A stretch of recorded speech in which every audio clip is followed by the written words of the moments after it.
All right, in the interest of respecting everyone's time, we're going to get started since it's 4 o'clock. So I'd first like to thank everyone for choosing to spend your time with us this afternoon. There's a lot of great offerings at the AUA every year. As part of its disclosure policy, the AUA determines whether disclosed relationships with ACCME-defined ineligible companies are relevant to the educational content of the CME session and mitigates any conflicts of interest prior to the session. The full disclosure policy and report of relevant financial relationships are posted on the AUA's annual meeting website. That can be found on the mobile app. All right, so the learning objectives for today are to describe the seminal validation studies for prostate cancer, list the different prognostic endpoints provided by various genomic tests, identify appropriate genomic testing based on a patient's unique clinical characteristics, review the NCCN guidelines for genomic testing, and also address advanced imaging for prostate cancer, what and when. So as far as disclosures, I'm Dr. Joseph Wagner, by the way, otherwise known as Peppy Wagner. I do some consulting for Covidian. We have Matt Cooperberg from the University of San Francisco. These are his disclosures. Peter Pinto from the NCI with his disclosures. And finally, Dan Lin from the University of Washington, and these are his disclosures. So quick overview and background. There's a difference between somatic and germline mutations. Germline tests examine the mutations that are inherited from either parent and are presented in each cell. Genomic tests examine somatic mutations in the tumor itself. And sometimes we refer to these things as molecular tests or assays. You'll hear the term genomics just sort of thrown around. But really, some of these things are proteins, some of them are RNA tests, DNA tests, et cetera. Another definition is artificial intelligence. This is sort of my big bugaboo right now. I think we just throw it around with everything. I think that things that we used to call machine learning and deep learning and algorithms, we're just saying artificial intelligence nowadays. But it's the theory and development of computer systems that are able to perform tasks that are normally require human intelligence, such as visual perception, speech recognition, decision-making, and translation between languages. And this was a study that came out of Dartmouth that just sort of showed the sort of evolution of artificial intelligence. Prostate cancer in 2025. Decisions, each step along the way. It seems that every year there's more and more tests at each step, and we're going to go over some of these, obviously, today in the course.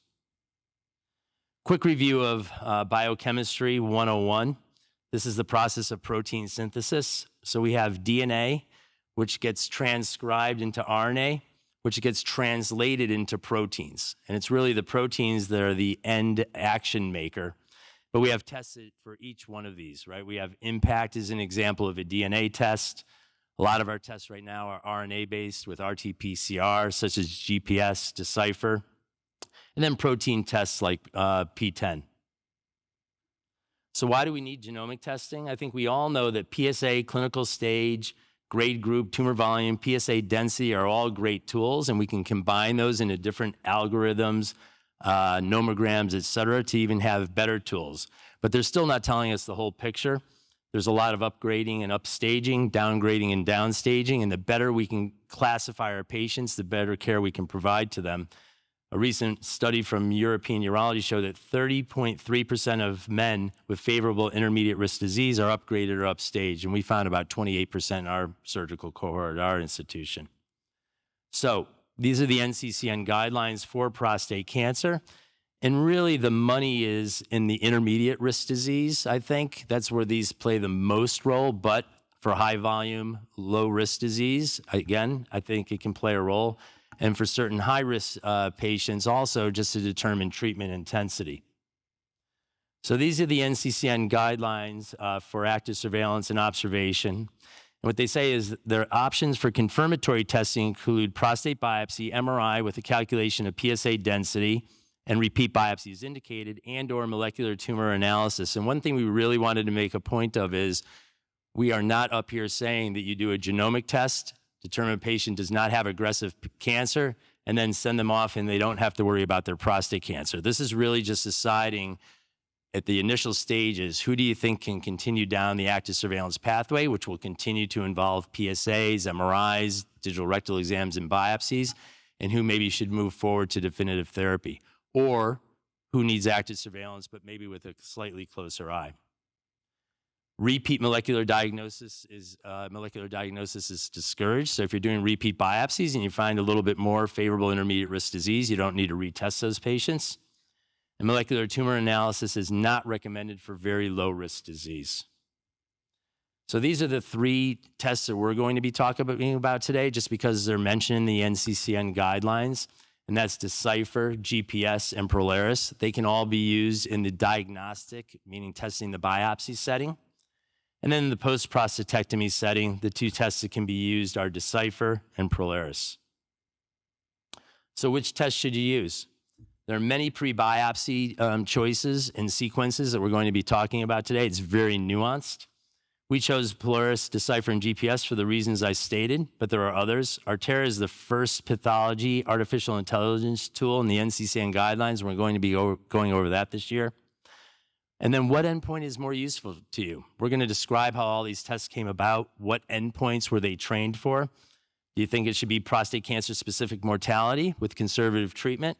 That was one of the pre-test questions with Prolaris. Adverse pathology, metastasis. And then what's your prostate cancer volume in your practice? Should you just get comfortable with one test and learn how to use that well? Or do you want to change your test with clinical situations? And there's no best tests and no head-to-head studies. A number of years ago, I took a number of men who had more than one test, a GPS and a Polaris, a Decipher and a GPS, et cetera. And usually they correspond with each other as you thought they would. When they do have differences, you might see one test leaning a little more toward active surveillance and another one more toward treatment, but they're all good tests. So what we're going to do today is we wanted to really structure our course a little bit differently this year and make it even more of a flipped classroom format.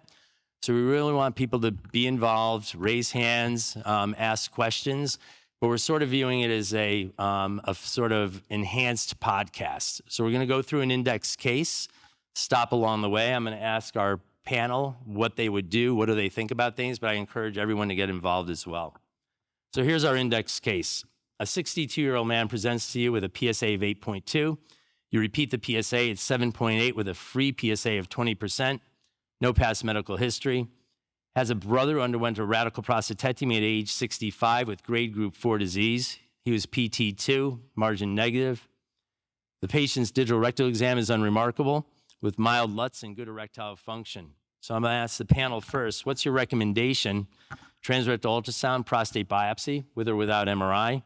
An MRI, a trust biopsy if the MRI is positive, but following him if he's negative based on studies like Precision and Promise, or do you do an adjuvant test such as 4K, PHI, and exosome? And I'll tell you one thing that's really a hot topic in our institution right now is just the digital rectal exam. So I might start with that.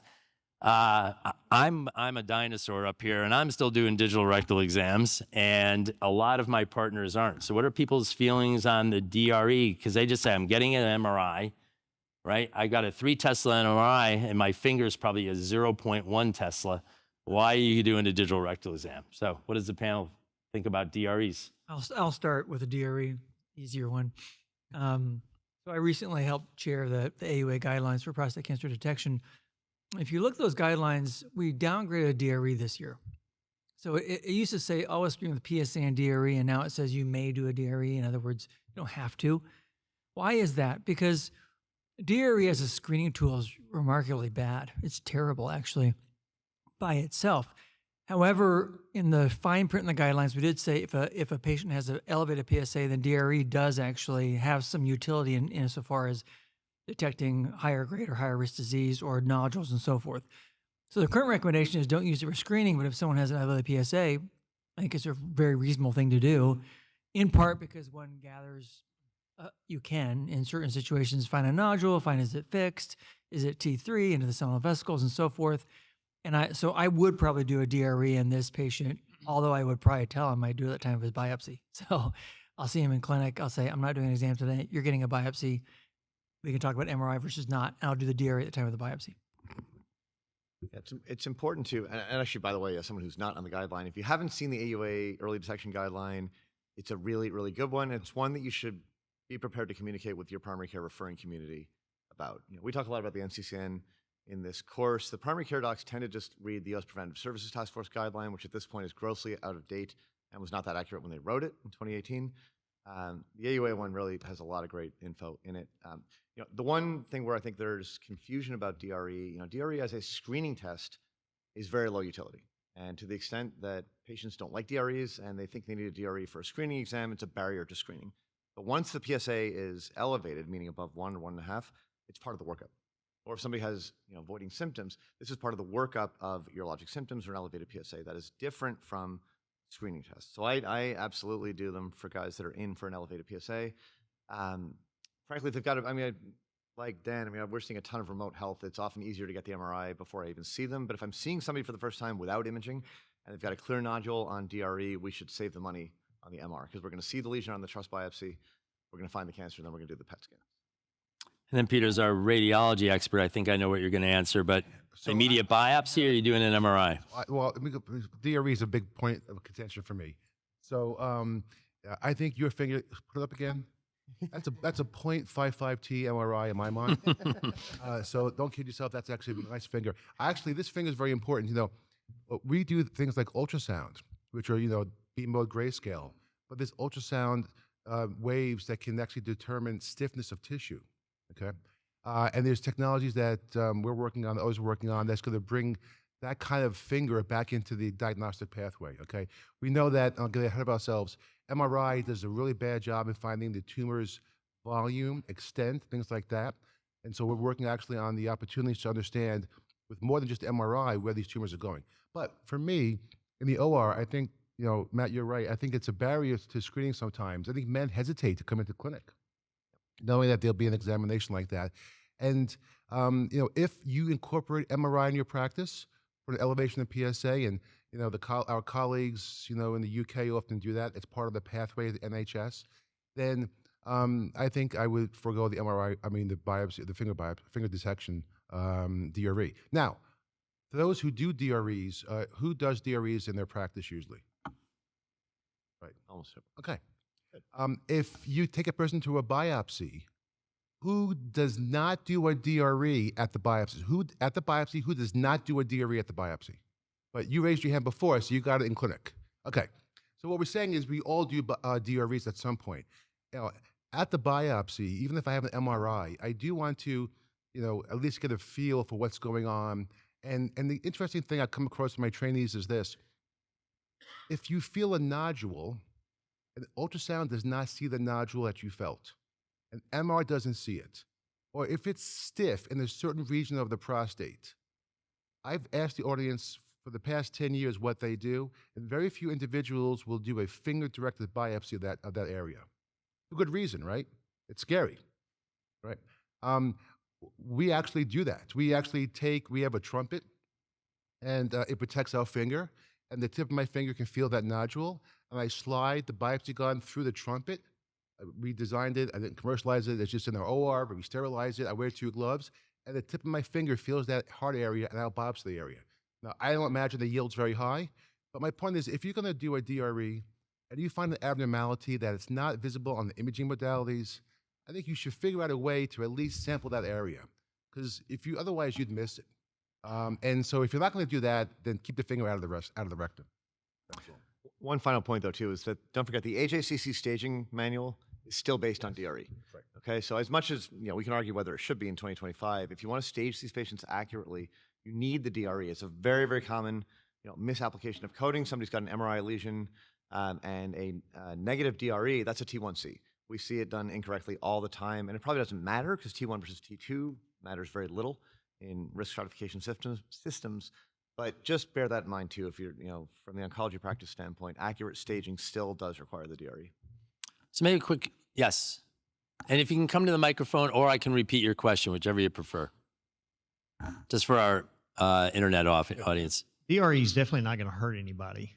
And you're definitely going to pick up other things besides prostate cancer issues. I've picked up rectal cancers, But what about the patient with hypogonadism who has a low PSA and a prostate nodule, and they come back at a high-grade prostate cancer on biopsy? And then with regards to the trumpet, there's a little plastic sheath over that needle. You just cut that in half and you stick that right in there and you slide the needle through there, so you don't have to worry about that trumpet. That's what we did recently.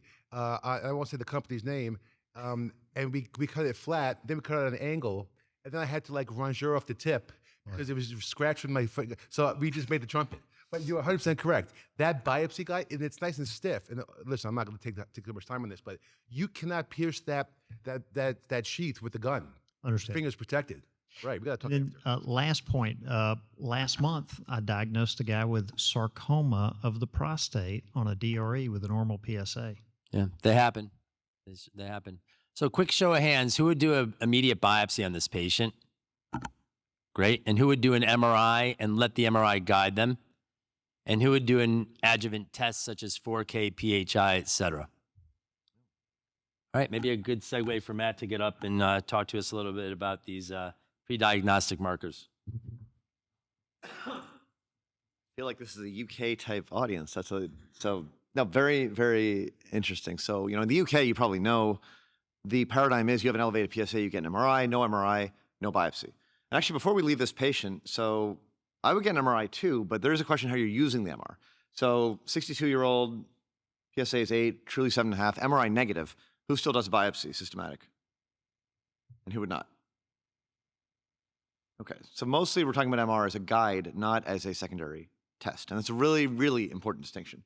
Because one paradigm, including the UK paradigm, is the MR is your secondary test.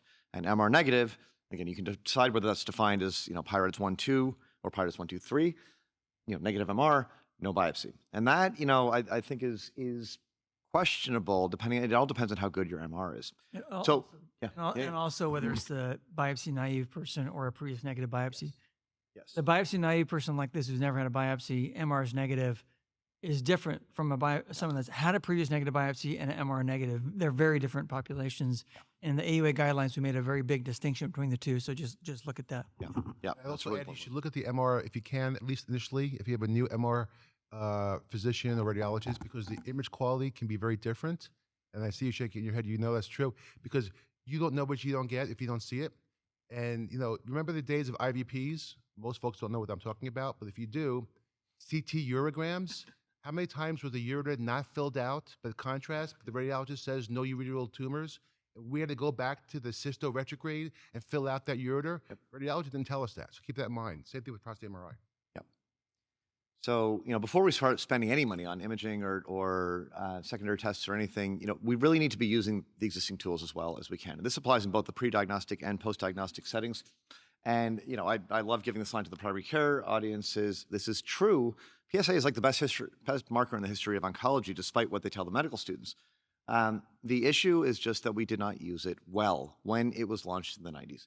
So, PSA was developed amongst men mostly in their 60s and 70s. They all had BPH. We tended to overscreen men at too late of an age with too high of a threshold at 4.0. We underscreened younger and healthy men. We overtreated every group 1 cancer we could find. We undertreat high-risk disease pretty frequently, and 4.0 was a terrible threshold. Despite all that, we drove the mortality rates down 50%.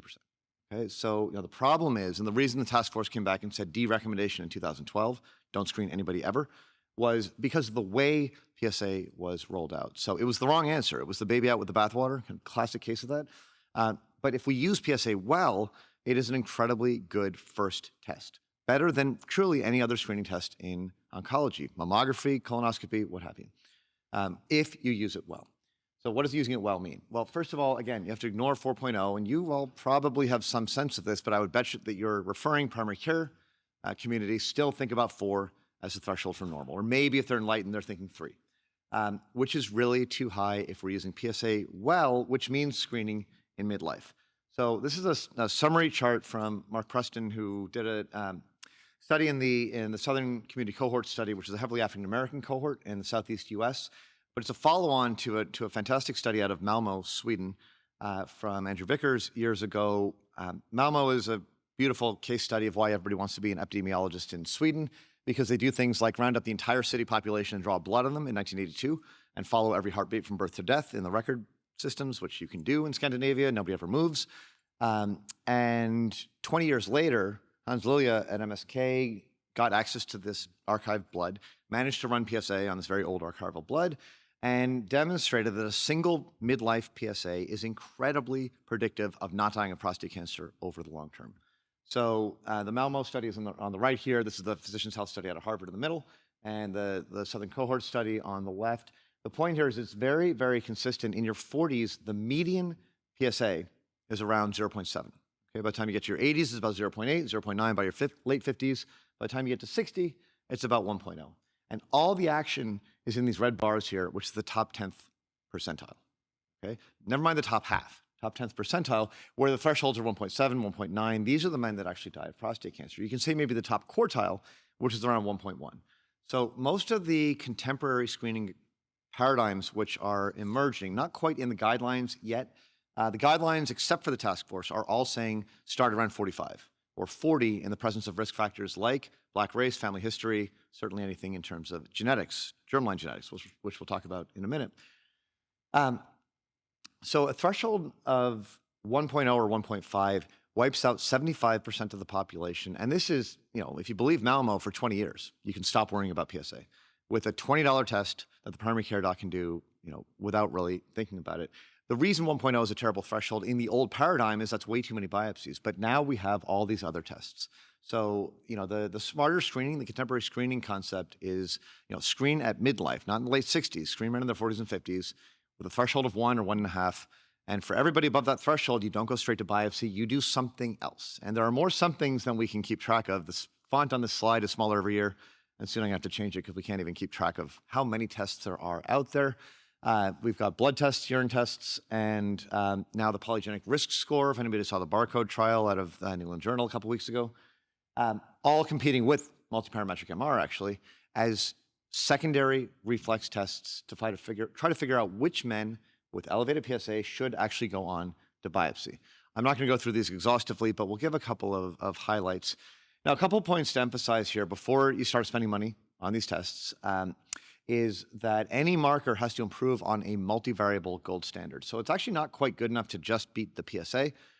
There are a number of risk calculators. You guys may have seen the prostate cancer prevention trial calculator, for example, or there's the ERSPC out of Europe, Sunnybrook out of Toronto. These are all pretty easy to use calculators that integrate age, race, family history, DRE findings, and PSA to give you a likelihood of high-grade cancer. And to do these studies well, which honestly most of the contemporary studies check off all these boxes, there are published guidelines in terms of how to do biomarker work reliably to avoid the biases that otherwise inevitably creep in if you're kind of selecting cases ad hoc. And this is a critical point here, the goal is not find prostate cancer. The goal is find potentially lethal disease, which we generally define as grade group 2 or higher. And this is a really important point. When you order any one of these tests, including an MRI, you are saying implicitly what we're looking for is grade group 2 or higher. If we have a positive test, we're going to do a biopsy to find the grade group 2 or higher. If the test is negative, that means there's either nothing or there's grade group 1. In either case, we're not going to do the biopsy. So it is important to think about that for a minute. When you think about what we do with grade group 1 after diagnosis, we are trying really hard not to find it. We are making it into an incidentaloma, which it's a side conversation. A lot of us would argue we should not even call cancer. So here are the tests that we can consider in 2025 before a first biopsy. 4 different blood tests, 4 different urine tests, plus multiparametric MRI, and now this polygenic risk score. This is the PCPT risk calculator, this is the one thing that I will actually leave Epic, leave the EMR to go run in the clinic, because the report here, the smilegram, is just a great teaching tool. Patients kind of get this.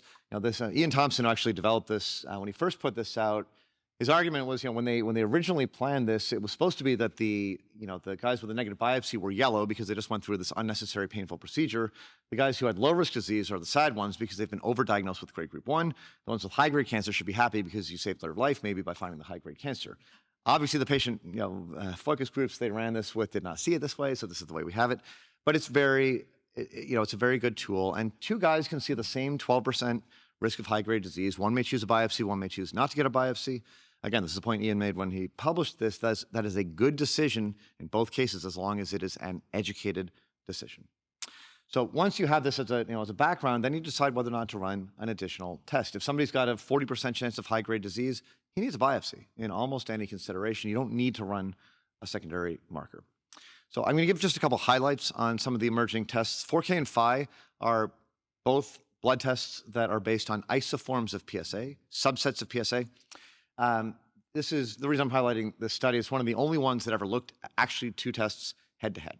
This was out of Tobias Nordstrom out of Karolinska, ran both 4K and Phi on a pretty large cohort of men, and they both work basically equally well. So is anybody not familiar with an ROC curve? Don't be shy. So you always want to be up and to the left. You're going to see a lot of these throughout the course of the course here. The identity line along the middle here means no better than a coin toss, right? So the base model here, which in this case is the PCPT calculator, doesn't do so well in terms of identifying high-grade cancer. Both the Phi and the 4K perform more or less comparably well in terms of improving likelihood of finding high-grade cancer. This is one of the most recent ones. So the MPS version 1, which was based on PCA3 and TMPRSS2 ERG in the urine, is now updated to 18 different genes. This is out of University of Michigan and Royal Chennai lab originally. The really recent update on this is the newest version of it does not require a DRE. That was literally a poster downstairs yesterday. So this one, along with ExoDX, these are now urine tests which can be ordered just by sending the patient a kit. And for those of us doing a lot of telehealth, in San Francisco, our catchment is hours away. It was never practical to drag somebody in for a DRE just to get a marker test. So this one, along with ExoDX, can now be sent by mail. The patient just mails it in, and we get the result back in a couple weeks. And this is looking at the MPS Plus actually incorporates the clinical parameters along with the score itself. And this is working pretty well. So the graphs here, this is instead of an ROC analysis, this is called decision curve analysis. So this is looking across a range of so-called threshold probabilities. You want to see that your test is kind of up and to the right now. And the threshold probability is basically, what's the implication of being wrong? So if the test is wrong, if your threshold is 20%, it means you're willing to accept a 20% chance of having an unnecessary biopsy, for example. So if the intervention is like prostatectomy, you want a much higher threshold, right? If it's just, taking a dose of Cipro, you're going to be far to the left. So you want to see that the test is effective across a broad range of threshold probabilities. And this is what we're seeing here. The MPS is the dotted line up at the top here. And they're now calculating as well the number of biopsy reductions, and it's nearly half of all the biopsies out of 1,000 patients. SelectMDx has been around a little bit longer now. This one still does require a DRE. It's two different RNA markers. A lot of the original validation here were out of the Netherlands. It's been looked at in the VA system as well. Again, works quite well. ROC analysis, decision curve analysis, the curves are where you want them to be, up and to the left in the ROC, up and to the right in the decision curve. None of these has been looked at head-to-head. ExoDX is the other one I mentioned. This is back to PCA3 and TMPRSS2 ERG. The difference with ExoDX is they're looking at the proportion of the RNA that is in the exosomal components. So rather than just looking at free RNA in the urine, they're looking at the RNA actually secreted in these little exosomes. So because of that, they were the first ones that were able to work without a prior DRE. Aside from the 4K and Phi, no head-to-heads. So nobody would say that one of these is better than another. They're all comparable in terms of cost. I'll say we've used all of them at UCSF, and they all work. I don't have a particular strong feeling. As the head-to-head data come out, there are some suggestions that the bigger gene panel in MPS maybe will have some additional benefit, but nobody's really proved that head-to-head yet. Final one here, Stockholm 3. This is interesting because their kind of emerging paradigm is actually a two-stage test. So, this is a combination of the 4K markers, so the 4 PSA isoforms, together with a set of polygenic risk score variables, and with the addition of a couple of the protein markers as well. It, again, is around $700, but the difference with this one is a primary care doc can order this, and if the PSA component of the test comes back under 1.5, they only charge $50, $70, and they're done. Whereas if the test is positive, then they run the rest of the markers. So, from the primary care vantage point, this is interesting. They've had a couple of big New England Journal studies in European cohorts, in Scandinavia and the UK, and they're starting to come into the market here, and it's definitely one to keep an eye on. So, again, I'm not making any statement that any of these is any better than any other, but I will say, based on, this is important based on the show of hands we did at the start here. In my view, these are better secondary tests than MRI today for patients deciding whether or not to do a biopsy. Not for the question of MRI is going to help you do a better biopsy, but elevated PSA, do we do a biopsy or not? These tests all have NPVs in the 95 to 98% range, which is much better than MRI, which is typically around 90%. This is the original PROMISE trial where it was as low as 76%. But this was based on saturation biopsies, so it's a little bit unfair for MRI here. They were looking really hard to find grade group 2 or higher in this one. There's a more recent meta-analysis that shows about 90% NPV for MRI in expert hands. Okay, that is in the center, that's in the setting of a center which is doing MRI day in, day out. It does not apply to community-based MR. And again, this is not because, Peter Prento is going to talk a lot more about this, the problem is not MR, the problem is PIRADS. And we need to do better than the existing PIRAD system if we want to use this as a reflex test. It's also too expensive in this country. Now, the UK, this is the secondary test because it's about 200 pounds. And in most parts of the civilized world, it's under $500. In the US, of course, it can be thousands, whereas it's hundreds for most of the liquid tests. And by the way, we're talking about DRE as a modality not to abandon. Please don't abandon TRUS as a diagnostic modality. There's this comment out there that TRUS is a great way to find the prostate, not the cancer. And that is just not true. With the contemporary machines, this is not even the micro-ultrasound that Laurie Klotz just published his trial on.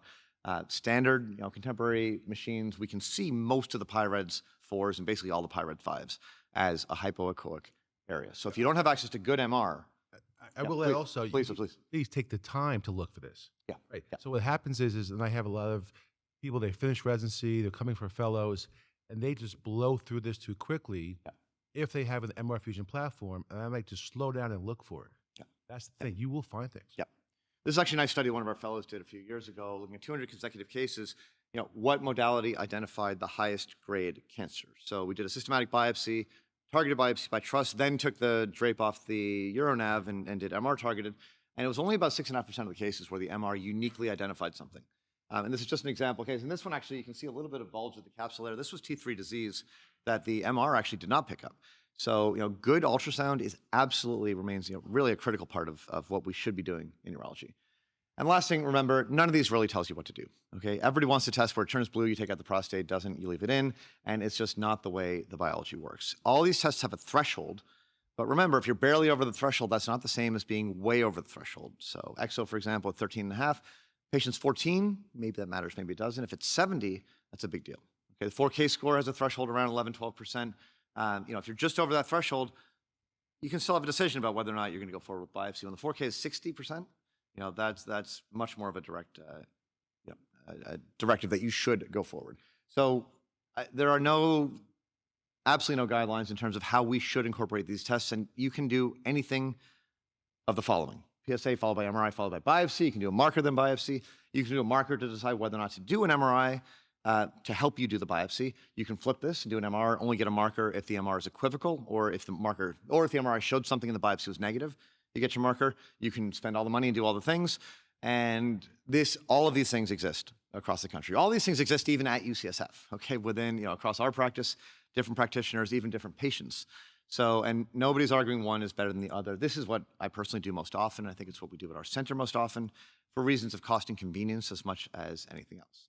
So that's about it. First of all, use PSA well, and I cannot stress enough how important it is that you be in touch with your referring primary care docs about using PSA well. We have an embarrassment of riches now in terms of secondary tests to use to try to help us decide who really needs to go forward with biopsy. MR is a great guide for biopsy, and by the way, so is TRUS. Do not forget this. We can talk about micro-ultrasound as well if anybody has questions about it, to exclude high-grade disease. So that's about it. Questions? Please. Where does ISO PSA fit? Yeah, great. So ISO is a newer one. They deserve a slide here. ISO is yet another isoform of PSA. I would say the data that they have, yet again, look pretty similar with a negative predictive value in the 90s. It's similar in terms of cost. We actually have not ordered any at our institution yet, but we probably will soon. It's like 4K. So the urine tests, you kind of want the ones that don't need the DRE for convenience. The blood tests, it's a question of where is there convenient ordering through either your local lab or can you send it directly to a reference lab. I think ISO ultimately is probably going to look more or less similar to 4K, I think, but it's a little bit newer and probably less experience with it yet. I don't know if anyone else has thoughts on it. Great. Excellent. What's everybody using? Urine tests? ISO, MPS? Blood tests like 4K ISO? Both? Never heard of any of these before? No, I'm serious. That's why we're here. No, I'm serious. No, I'm serious. That's why we're here. If you did, we should stop the course. So this is good. All right. So we're going to focus on. So let's clarify a distinction. If you're going to get the biopsy, regardless of the results of this biomarker test, I think we really should get the MRI, right? And so that's the thing. It does make a better biopsy. If you're uncertain about the biopsy, then the MRI can be paused for the biomarker as Matt described. One thing Dr. Lin mentioned, I think has to be reminded. Dan distinguished between whether this is a first-time biopsy or not. Keep in mind, if you're a patient coming to you and say, listen, I've had a community urologist who's not doing MRI, I've had 3 or 4 biopsies in the past, I already have cancer, he wants to know what's going on. The MRI may be important, so just keep that in mind too. And ultrasound, sometimes the hypoechoic area is not the cancer. So, I'd love to have BMO grade scale be the answer, replace MRI, but it's not yet. So just because it's hyperechoic doesn't mean it's cancer. You could biopsy it, you're there, doesn't mean it's cancer. And please, please, please, I would hope at least at this time, you are considering foregoing just the systematic biopsy with no additional imaging. Imaging is improved. We're going to mention briefly about improvements in the ultrasound, micro ultrasound, for example. We obviously know about MRI. It's been here now for many, many years. I think that what you want to avoid is a urine or some other biomarker, blood-based biomarker that gives you a suspicion or confirmation that you do have a cancer in that patient. And so I'm a little bit different with Dr. Kuperberg said. I would say if you're thinking based on your PSA test or secondary confirmatory biomarker that you need to do a biopsy, I would get an MRI if possible, because if that blind systematic 12-core biopsy finds no cancer, you don't know if you missed it, or you don't know if you've never had that cancer in the prostate because the biomarkers were falsely leading you towards cancer. And so this is robust data. Many centers across the world have done specific rad path correlation to understand which sequences are required for MRI, because the MRI is not just your garden variety MRI. If you do not ask your radiology groups, they may not provide you the best imaging for your patients. I alluded to before this transition from IVP to CT urogram. I did a lot of cysto retrogrades to complete my diagnostic workup of my hematuria patient to make sure there was no tumor in the ureter. I would argue that the MRI initially is difficult and costly for a patient. They would put a 32-channel coil on the abdomen. They would put a coil like this in the rectum. They would use a 3T MRI. But these are the initial sequences. I was a chemistry major in college. I love spectroscopy. It looks at the citrate choline levels in prostate cancer. It's wonderful. This is not practical, right? And we've evolved from this. We're at a point now where you can do a much less expensive, less difficult scan to tolerate by the patient by what's called biparametric. And we don't have time to go through all the data, but I will say this. This is kind of like the next evolution. Quicker, just as good. And we didn't really speak about artificial intelligence in this course, but artificial intelligence is designed beautifully for radiology images. We will see an improvement in diagnostic quality from this by these tests. And price will come down, and the scan time will come down, and there's lots of information you can use there.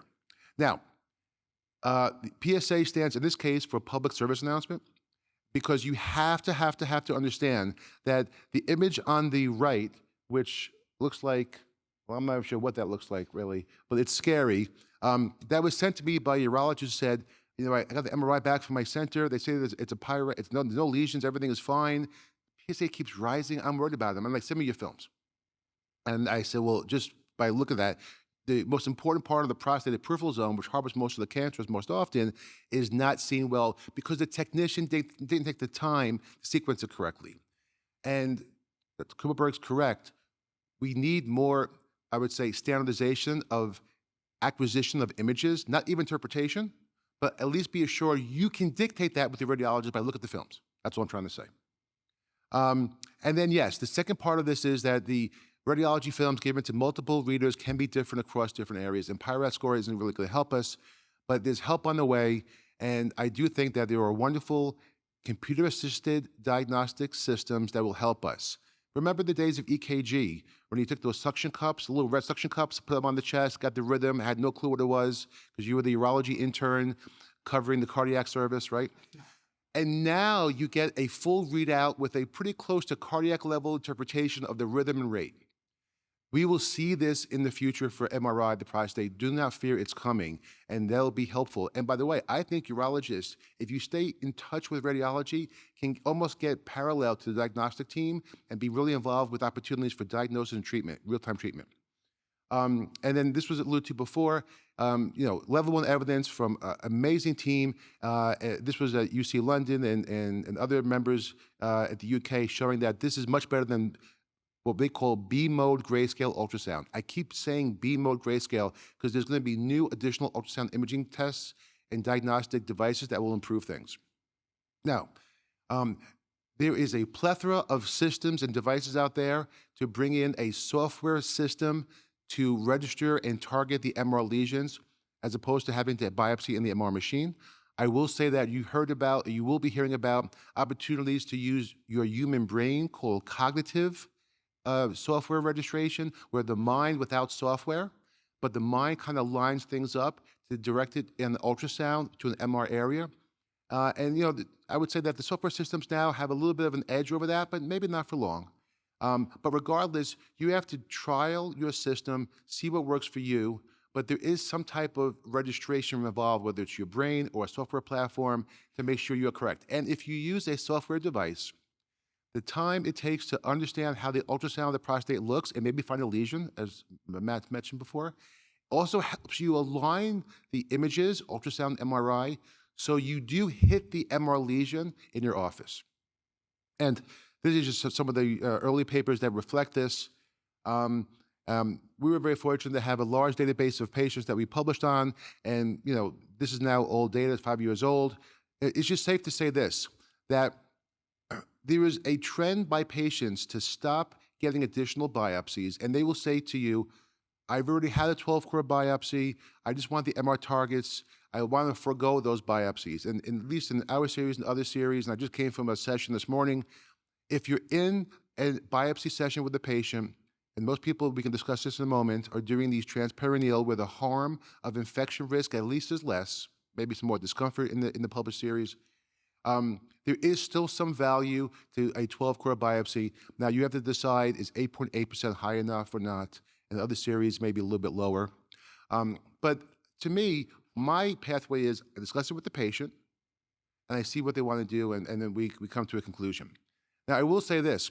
In this paper, what we did is we had about 400, 500 patients who went to surgery, and we had the prostate pathology in our hands, and we could look back at the biopsy technique. So for every one of these patients, in one MR session, we had a full report of where the lesions were by a radiologist. And then at the next biopsy session, we did an MR ultrasound fusion sampling of the MR targets, and we also did 12-core biopsies. And when we analyzed just the 12-core biopsies, we found, consistent with decades of publications, that a 12-core biopsy following a PSA with no additional imaging led to a surgical specimen that had about a 30% risk of having a more aggressive cancer. You wonder why in the early part of our urologic history in the 70s, 80s, 90s, people were hesitant to go on surveillance. Because you had to understand that there's a third of the patients you put on surveillance that you thought was low grade had high-grade cancer. But when you did the MR targeted biopsies alone and not do anything else, that improved, and we had less aggressive cancer and upgrading, but it wasn't perfect. It was still about 18% of patients, and that's still not, in some people, still too high. When you spend the time to do both biopsies, the MR-directed and the 12-core, at least in our series, you look at those surgical specimens, the risk of finding high-grade cancer drops under 10%. So now you have less uncertainty by the physician and the patient. And they say, well, listen, if I had a 12-core biopsy with MRI directed also at the same time after MRI, and my risk of finding worse cancer is under 6-7%, you know what? Maybe I will go on surveillance, have more comfort. So at least in regards to imaging modalities, the MRI has a role in understanding when to biopsy, and then when you do biopsy, it is a bit better biopsy than just the grayscale B mode that we use today. All right, back to the index case. Any questions? Questions from the audience? All right. So our gentleman went on to have a 4K test after talking to the gentleman in the middle who was doing the blood tests. 23% risk of clinically significant prostate cancer, had a PIRADS 3 lesion, left mid peripheral zone, had 8 out of 12 cores, random systematic with grade group 1, fairly high volume, and the region of interest also high volume grade group 1. So the next question is this patient a candidate for germline testing? So I think what I'll ask first is, who discusses germline testing with their patients? Great. And of those of you that are discussing it, how many do in-office testing? And how many send patients to the genetic counselor? Great. And then how many people feel this patient is a candidate for germline testing? Excellent. Yeah, his brother, mainly because of his high-risk disease. So we're going to have Matt talk to us a little bit about germline testing indications and best ways to get it done. Great. So this is a rapidly evolving area where we are seeing more and more indications for testing, supported by all the major guidelines, including the NCCN, which has a specific guideline now for germline testing. Let's forward here. Okay, great. So there were 2 consensus conferences sort of back-to-back in 2019 and 2020, just gathering evidence on the specific genes that are of interest when it comes to prostate cancer risk. And this is still relatively current. There are more and more genes which are being added, but they tend to be fairly minor. Now, it's important to recognize that this, and there's a slide on this later, the genes that we know about account for a relatively small proportion of the known genetic heritability of prostate cancer. This is the most heritable of all the major human cancers, but there's no single smoking gun like BRCA1 in the case of breast cancer that explains a high proportion of the inherited cases. Much more of it is polygenic. But this is the list of genes that you should generally know about. It's BRCA1 and 2, ATM, HOXP13, and CHEK2. Those account for the large majority of mutations that I think we're seeing in office. The other one's MSH. These are Lynch syndrome genes, MLH1, PMS2, PALB2. We're personally seeing these more and more. This is another question for you guys. Are you seeing patients coming in now with a mutation because their sister had breast cancer, their mother had ovarian cancer, they've got a mutation and a PSA of 0.4? Are you seeing patients like this? Do you know what to do with them? What do we do with these patients? Because I have no idea. So, Dan is actually starting a multi-center study called Patrol to try to figure this out, because we truly have no idea. The guidelines are quite good and quite clear about who should get testing. The guidelines are completely silent in terms of how should we do things differently if there's a mutation. Aside from the fact of saying, think about a PSA test 5 years earlier, there's really nothing else beyond that. We don't know if we should use PSA thresholds differently. We don't know if we should biopsy differently, if we should interpret imaging differently.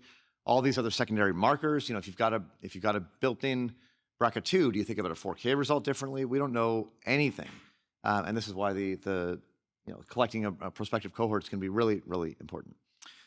So as I said, the NCCN has its own germline testing guideline. Just to summarize from the complicated slide, these are the current indications. And this list has gotten longer every year over the last few years. So anybody with metastatic disease now should get germline testing, in addition to somatic testing of the MET. Anybody considered high or very high risk according to the NCCN. Now, I think there's a lot of room for clinical judgment here because the NCCN risk classification remains terrible. Somebody with grade group 1 and a PSA of 21 is like high risk, but that person does not need germline testing. So when we say high risk here, we're talking about the high grade, grade group 4 or 5, those sorts of situations.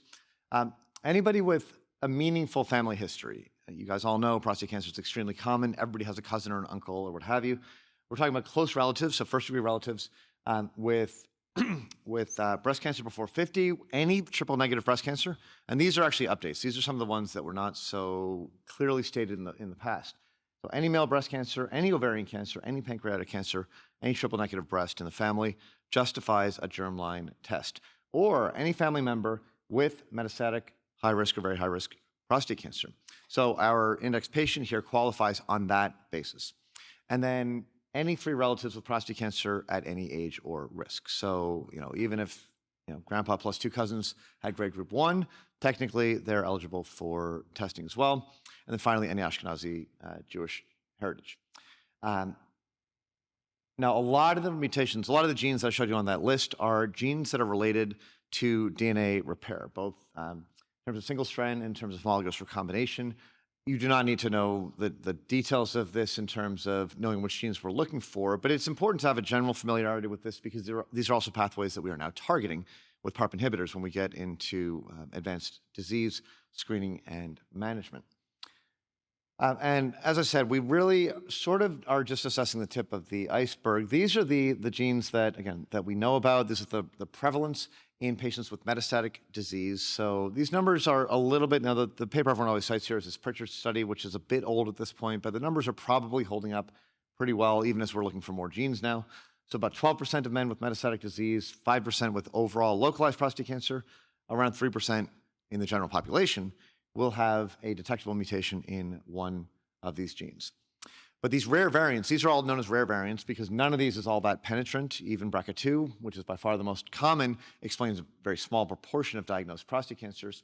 The other way we look at germline risk is through these polygenic risk scores. And like I mentioned, there was an article just out in the New England Journal 2 weeks ago, which did not make it into the slide deck yet because it's a little bit too new, called Barcode, which is arguing to use a polygenic risk score. So this is looking at a couple hundred different SNPs, nucleotide variations in the germline DNA, to predict who should even have a PSA test. Now, I think that's a little bit crazy because, again, the PSA is $20. Just do the PSA first. But as far as thinking about how do we interpret the PSA, this is going to have a bigger role going forward for sure. So this is just looking at deciles, or quantiles rather, of genetic risk, looking at the positive predictive value of a quote-unquote positive PSA test. This is a nicer study from Bartu Darsh, who's with Dan up in Seattle, which combined the polygenic risk scores with the driver mutations, the rare driver mutations. So the blue line here is patients who do not have a mutation in BRCA, CHEK2, ATM, or HOXB13. The lighter blue line, they do have one of those mutations, and then this is, again, increasing deciles according to the polygenic risk score. So you can see how important the driver mutations are. If you've got one of these mutations, it basically quadruples your risk relative to somebody that does not have a mutation. But the other way to think about it is if you are in the top decile of risk according to the polygenic risk score, it is as important as having a BRCA mutation in sort of the median PRS. Does that make sense? Everybody clear on what I'm talking about with these mutations versus the polygenic? Because the polygenic risk score is capturing much more of the iceberg below the surface of the water, right? The individual driver genes are the tip of the iceberg, and the ones that are easier to measure. But we are going to see more and more literature, I think, around the PRS. And remember, these polygenic risk scores are baked into that Stockholm 3 test that I mentioned earlier as well. So we're going to see this, I think, more and more frequently going forward. And this is not a particularly expensive test. It's about a couple $100s to do germline testing. Now, like I said, fine, we can find these. Do we know what to do with them? Should we be acting on them? So, okay, another show of hands. You have a patient with a grade group 1 and a BRCA2 mutation. Do you still offer active surveillance? Yes? No? No opinion? I'll show you the data in a second. BRCA 1 or 2? I think I said 2, but you would offer surveillance for BRCA 1, but not 2. Okay, fine. I'll show you the graph in 1 second. So we do know these patients do worse on average. Okay, this is patients with all comers, not necessarily low-risk disease, 3x increased odds of developing metastatic disease if you've got a mutation versus not.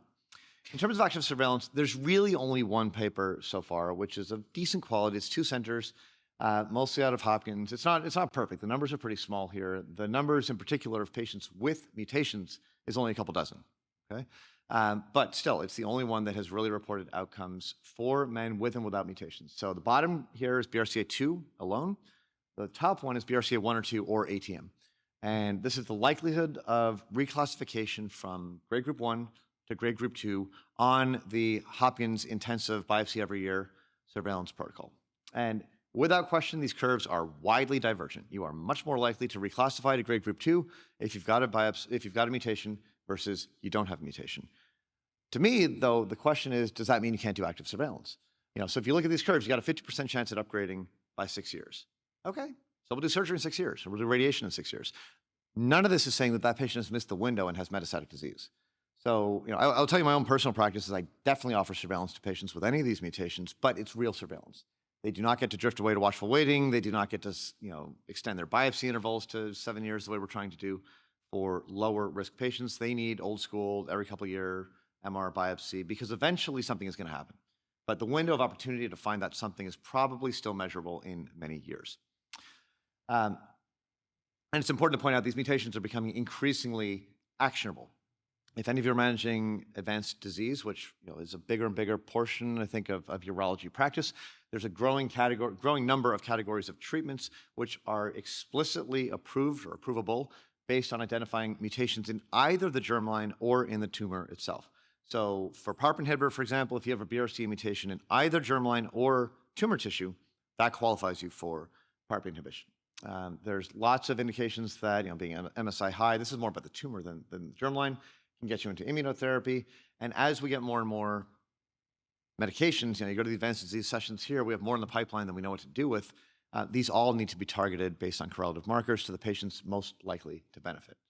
And the reality is we're not testing often enough. So again, this patient qualifies, right, based on his family history. Not that many hands went up for should we test. So there are a couple. First of all, this was a study which actually looked at men eligible for testing for prostate among other for prostate cancer alone here, and of men eligible, relatively, so about 17% had a positive variance, and many of these would actually not have been eligible for testing based on the NCCN. So it's arguable that we should be testing even more, and it's a really important point to make that many men don't know their family history, okay, or there just aren't that many men in the family. And in either of those scenarios, having a negative family history doesn't tell you very much. So I have a pretty low threshold to order germline testing if we don't have a good sense of how the men in the family have done. And you need to know the details because even for cohorts who have a BRCA2 in the family, you will see some families where all the women have breast cancer, none of the men have prostate cancer. There's other families with a BRCA2 where all the men get prostate cancer. So some of these alleles are clearly more penetrant in the prostate than others, and you really need to know those details if the patients know, which they often don't. This is a really nice study Neil Shore ran, came out a year and a half ago now. They took 1,000 consecutive patients across a few large community centers in the US and just looked at whether they met criteria, according to the NCCN, yes or no. Did they find a mutation, yes or no? And basically they calculated the PPV and the MPV of the NCCN criteria, and they frankly weren't that great. So lots of men who met criteria didn't have a mutation, and lots of men who had advanced disease, who had markers, would not have met criteria. So there's a pretty strong argument to make that men who have bad prostate cancers should be offered germline testing, kind of regardless of these other parameters. And this is just a look at the specific mutations that they found. A lot of CHEK2 and MYH, actually, even more so than BRCA. We've already kind of asked the question, who should do the testing? And this is very variable. It's all over the map. I don't think it matters that much. It depends on your local relationships with your genetic counselors and oncologists. UCSF, for example, actually switched a few years ago because we're doing so much more testing. So I used to send the patient to a genetic counselor to decide whether or not to get tested. Now I just order the test and they see the genetic counselor if something pops up, just because of the volume and the workload. But it's, there's lots of different arrangements, and I don't think anybody has any political feelings about this as long as the right thing is happening. And likewise, there are lots of different germline tests on the market. This is from that same Philadelphia consensus. I think the number of tests that are only looking at 5 mutations is actually falling by the wayside. The trend is that more and more of the major companies cover all the major genes and then some. Most of the ones that I'm sure you're familiar with will cover actually far more than just the prostate cancer genes.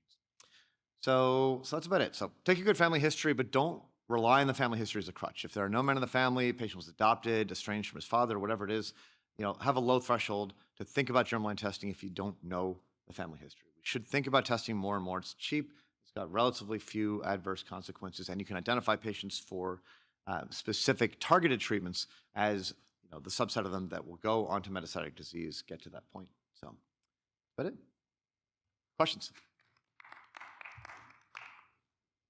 Test more is the one take home here, and this is an easy one. None of us is up here as advocates for biomarkers to make decisions about active surveillance, et cetera. But I think this is one area where, as a community, we really need to be doing more testing. No, I don't have again no specific company, but get germline testing done more often. That's exactly my question. So, 4K, ISO PSA, Yeah. ExoDX. Yeah. you name it. I know these people. I know their phone numbers. They know Yes. where I live, I think. Yes. But not germline Yeah. testing. Yep. So tell those of us in independent practices where, how to get this great. done, or through what company. Yeah. So, I mean, there are lots of different options. UCSF has switched. I can order one through our own EMR. So they were working with Invitae until Invitae sort of imploded. I think now it's Caris. There's Tempus has a combination germline plus somatic test. There's Color. What are you guys using? Ambry? Now we use Ambry. Ambry, yeah. Myriad has their Yeah. That's right. That's right. That's right. Myriad is in the space. Keep in mind, listen, if I was in private practice, don't forget the internal medicine doctor is also involved with this. Yeah. So I have a friend in practice near where I work, and he doesn't want to take that 87 gene Invitae panel and have to go through all the VUSs and then have to be on the hook and say, well, we don't know what this mutation means today, but then the next year we found out it's actually a problem. And then, who's going to make sure that person was contacted because we've changed all stuff? This is a lot to handle. So I think it's worth urologists to get involved and understand it and use it for your patients. But if you can't, at least you can call your referring attorney and say, listen, there are clear indications it's covered by insurance. There are other genes than prostate on this 87 gene panel. Maybe you'll find something else, like a pancreatic cancer gene, something like that, or breast, whatever it is, and then have that person. So my friend who's in private practice does that quite often. The point is, he gets the information. Doesn't have to bear the burden of it if you can't do it. Now, in the hospital setting, it's great. And our genetic counselors then will get involved quickly if there's a VUS, something like that. But keep that in mind, too. That's another way of doing this also. Some of the companies will do this. So Tempus, which just bought Ambry, I think, they actually provide pre and post-testing genetic counseling as part of the package. So it's part of the value for the test. I know they're not the only ones that do that. So that's another sort of selling point for some products. But, this is also not, I think the difference across these tests is pretty limited in terms of what we're looking for prostate cancer. So just find one where you have a good relationship with the local folks and stick with it.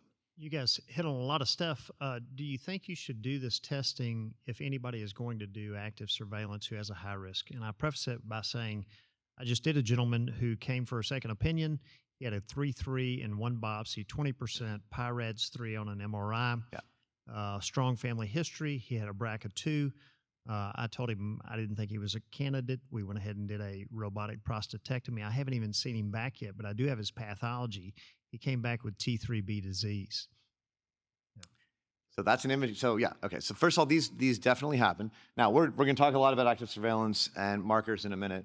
To be crystal clear, when I say, I would offer that guy active surveillance, the first step in active surveillance in our hands at UCSF is a confirmatory biopsy with an MRI ahead of time. And I would bet pretty strongly that we would have found that higher grade disease on the second biopsy with good imaging ahead of time. And this is my PSA point. Yeah. I think you should go back to your radiologist who Yeah. did the MRI and say, listen, I got a great group 1 here, but he's got BRCA2 patients, he's very high risk. But if I have T3B on final path, Yeah. educate the radiologist that either they misinterpreted the MRI Big miss. or I showed you that horrible MRI before. And maybe they told you it was fine, but that area was moved because he had gas in the rectum during this the DWI sequence. You know what I'm saying? But educate them.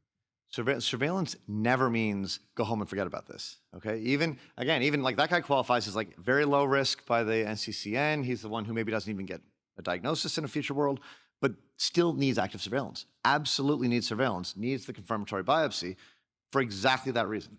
Okay, that you're describing. I think if you took 100 guys to the OR from exactly that situation, the majority of them you're going to find were overtreated. There's obviously the exceptions that prove the rule, but that's why surveillance absolutely needs confirmatory testing, 100%. Yeah. Back there. Yeah, so my question is, we are moving to an era where, we are moving to a point where we are trying to do universal germline testing for a lot of patients for various indications, not necessarily urological oncology based indications. So my question is, given the fact that germline mutations are not going to usually change, right? You can do it one time in your life and it's going to be with you. Like for example, there are certain countries where, when they do the universal germline testing, they actually give the raw data to the patient and say you keep it with you. Yeah. At some point in the future when you have a disease, we can use that data to kind of risk stratify and things like that.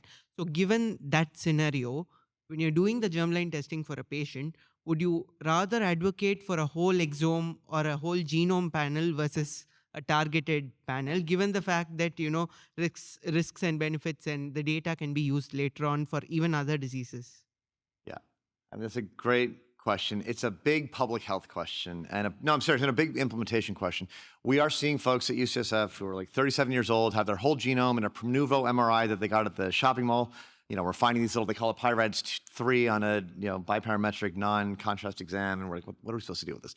So, the reality is, if we want to save lives in prostate cancer, the people that we need to be targeting for screening efforts are not the ones that can afford whole genome testing. And that's my problem with the barcode study, because that is the argument. The big advocates for PRS say you should get your whole genome read and read your prostate PRS at the same time as your cardiac risk and your Alzheimer's and everything else. Great. And the people that can afford to go to Mayo for the 50,000-mile checkup and oil change and all that are going to have all that information, and we're going to struggle to figure out what to do with it as a community. But for the majority of the population that don't have that, you got to start with PSA first, because it's cheap. And it's accessible, and the primary care docs know what to do with it. Yes, if you've had a whole genome test, and you have your genome, you have your germline, you can read the PRS off that, you can look for these variants. But if we were talking about a prostate cancer practice, we're looking to help, make decisions for prostate cancer, I would say you start with a targeted panel. The polygenic risk score for overall risk, it's going to have its growing role. Okay, I mean, this is going nowhere. If any of you saw the movie Gattaca from the 90s, I mean, we're inching toward that state where, you stick your finger on the thing and it tells you, you're going to die of a heart attack in 30 years, and your kid's not going to go to Harvard because it's, we're creeping toward that future, but we're not living in it yet. One more question? The genetic testing, it's going for, I believe its main goal is to tell us which treatment would be better for each cancer patient. Is that right? Well, we're going to get into that a little bit. What I tell patients when they're in my office and they can't, this gentleman who would be a candidate for germline testing, is I say, we can get this now, but it's really not going to help us that much probably with your decision. You could argue this gentleman, it did because he had a BRCA2, so that might have, played into it. But for the most part, what I tell them is that it might help their family members, and they would have to talk about that. And I also warn them about the possible insurance implications, especially with life insurance. It doesn't affect health insurance, but life insurance. So they would need to meet with a genetic counselor, and then it might help us treat their cancer down the road because of these actionable drugs that we're talking about. But for most patients, it doesn't help them make their decision. Okay, but one question. If we start doing this genetic testing in a patient, are we going to follow him with more testing in the future of treatments to see the change of the genes, or? Well, these are germline. So what these mean, they inherited them from their parents, and now it's in every cell in their body. We're going to talk more about genomic tests, I think, in a little bit. I think that's going more along the lines of what you're talking about, which are the mutations and deciding what to do with the individual patient. Okay, because we're, right now, we got in our country, in Mexico, approved the lutetium since 2018, and we have been decreasing the radical prostatectomies. We're doing some more radio-guided endoscopic cleaning of the prostate cancers. And then we're giving them 177 lutetium in 3, 4, or 6, up to 6 rounds of the medication, and we're getting very good results. Yeah, I've seen a few of those. You guys probably have too. A few of those studies are very interesting. Not really happening here in the States, but. All right, so for our index patient, show of hands, patients, everyone doing staging on this patient? Grade group 4, right? And are people doing CT scans, bone scans, or PSMA? So we'll go CT scan, bone scan. And how many are doing PSMAs? Great. All right, so we're going to have Peter talk to us a little bit more about staging.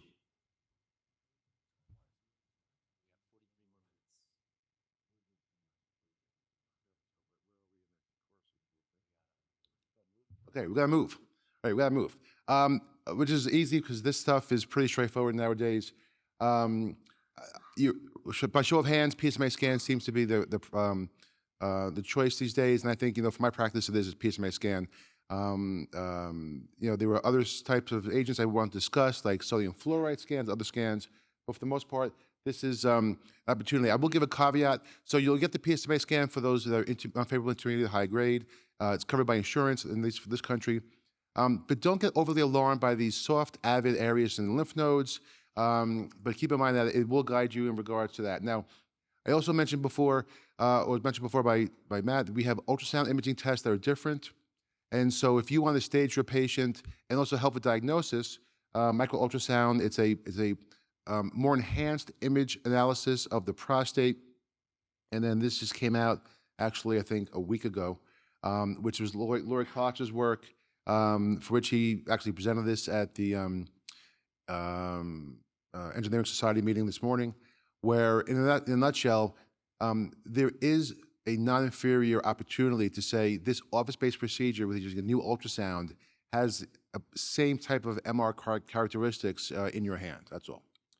And then I'll before I go back to our last case, I'll add for one more thing on PSMA. When you stage the patient, consider the patient ready for surgery, active surveillance, or focal therapy. In this case, let's say the person wants surgery. But we have to decide whether, we're going to go ahead and take lymph nodes are out. Now, it's controversial about lymphadenectomy based on the Gleason grade. I will say this. If you get a PSMA scan and there's some avidity of the lymph node tissue around the prostate and your radiologist says it's not very avid, but there's something there that's concerning, please don't just say, well, it's not clear, I'll leave the nodes behind. I think as part of what you heard from the index case, his brother had surgery for prostate cancer with a pelvic node dissection. And for those who are looking to take time off the case, it's easy to skip the lymph nodes. If you're at intermediate, unfavorable, or high risk, and the PSMA scan has something there, I've seen people coming back with biochemical recurrence to my institution, and I look at the op report, and they didn't do the lymph nodes. I look at the PSMA scan, and there's a hint of something that is in the lymph node region, and now we're actually going back and doing pelvic node dissections on those patients because there's no distant disease. At the time of surgery, you're right there, take those nodes out. That's all. All right, thank you. Thanks, Peter. So back to our index case. So our patient has a pathogenic BRCA2 mutation. How many are going to offer or at least discuss active surveillance with this patient?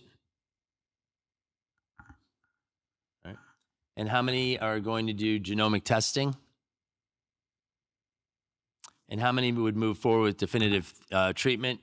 He's young, he's in good shape, he's got a BRCA2, grade group 1. Trying to sway the crowd here. How did I do? Okay? All the above. All right, great. So we're going to talk a little bit about genomic testing. Thanks, Dan. All right, thanks. We're gonna whip through some of the genomic tests that are out there available, and I'm gonna kind of whip through a lot of them. Before we do that, just kind of some show of hands. Who uses Prolaris? Ever? Prolaris? Okay. GPS, the Oncotype GPS. Okay. Decipher. A lot of Decipher users. Artera AI. Nobody yet? Oh, one person. Okay, that's great. Okay, so we're going to run through all those. You'll see you have a lot of answers to your pre-test questions, I think, are in the next set of slides. So going to go through various aspects of genomic testing. So I tell a lot of my patients, particularly like this one that we just showed, I say, visualize yourself on a road. Your first fork in the road is surveillance versus treatment. And then the next fork, if you go treatment, the next fork, of course, is surgery, radiation type thing. And so we have this patient and we're at that fork in the road. Okay, so is there a way we can understand and how to, most of our decisions are based on that grade group 1, he's young, those types of things. But are there other aspects that we can use, other variables? And we're going to talk about the tests. But again, most of them are on that bottom point there, which is Gleason scores, PSA, its stage, and so forth, and age of the patient. So there are some various genomic tests that we're going to go through. The first one is Decipher. So Decipher was built on a cohort of patients. There are 600 of them. And if you look at those 600 patients, they were from the Mayo Clinic. They were kind of straddled the PSA era. Interestingly, a full third of them had metastatic disease. So this was not a low-risk population. This was a rather high-risk population that this was built on. I got to say that right up front. And then they used the tumor tissue, they found the DNA, they looked at all these genes, and they found out that, we can actually stratify based on the genes alone univariately alone. No clinical variables in this, okay?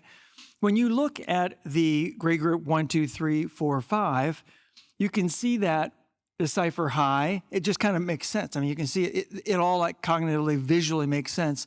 The higher the Decipher score, the higher the grade. Pretty well shown there. I will say the grade group 1 disease, it looks like about a third of them were either intermediate or high. And probably the most relevant is 15% of the grade group 1s, like let's say our index patient, could have high Decipher grade. So that was how it was built. And this is a grid. This is a database that they use. This wasn't what they used to develop the test. One is also, there's also been many, and you can see here, there's 18 publications listed on here that are asking the question, we know a lot of things clinically about patients. As I said, Gleason grade, stage, PSA, and so forth. We know now the Decipher. If we put them both together, are they better? And it is, in general, true. If you look at there, the AUC, 0.69 for clinical, 0.80 for Decipher, 0.81 for the both together. It is true. Decipher looks like, on average, works a little bit better. Although I'll point out there were a couple of studies like study 15 and that actually looked like the clinical did better than Decipher. So it's not as if you can use it just by itself. At the same time, that's how it was developed, just by gene scores. I'm going to show all of their sample reports because I think it's important for you to see this, particularly if you haven't used it before. You get a score basically between 0 and 1. And there are the breakdowns right there. Like this patient is a high-risk patient, 0.80. That's pretty high. And again, determined by biology alone, you get a continuous risk score. And then over on the right side, if you're high, it gives you the chances of risk of metastasis, risk of death, risk of adverse pathology, and it just lists all the risk estimates. It's a pretty nice, pretty easy to read report. There's also a second page that goes through interpretation. I won't go through all this. It'll also show the risk stratification or a risk comparison by those here, by either low, intermediate, or high on this side over here. And then there's a QR code that patients can use sometimes. The Decipher is a single score, although within the Decipher, there's this so-called grid. In other words, thousands of genes. And Matt actually was an author on this very nice paper that took patients with grade group 1 and grade group 2 disease, 3+3 and 3+4 disease, and simply looked at how they were in aggressiveness over the whole scale of many different kind of signatures within the grid. And you can see there that the light blue is grade group 1. You can see there are some grade group 1s that are way up here in the pretty bad cancer. And likewise, there's some grade group 3+4 that are down on the lower end of the scale. This is basically showing the spectrum of disease that Decipher is trying, or the grid here in this case is trying to show that not all grade group 1 disease are the same. What about those active surveillance patients? Now, I'll point out on this slide, this is actually a subset of favorable intermediate risk. So this wasn't necessarily the low risk. This is favorable intermediate risk men, and it showed Decipher low had a chance of adverse pathology being only 13% and Decipher high being 41%. So clearly, maybe if you're thinking about doing active surveillance in a favorable intermediate risk, Decipher might help you on this. And I'll come back to this on a future slide. They've also done multiple studies within the NRG or RTOG, the radiation literature, and this is one of them that was showing if you do a Decipher high versus low, you can actually predict 10-year metastatic disease rate. And the interesting thing about this, and I'll say this a few more times, is they did this on a group of men that were actually in a clinical trial. So they were already enrolled in a clinical trial, they already had outcomes, they took all their tissue, or at least what they could find, and they did a study and they looked at those men with Decipher high versus low, showing that it can predict metastatic disease. So it's very prognostic in this way.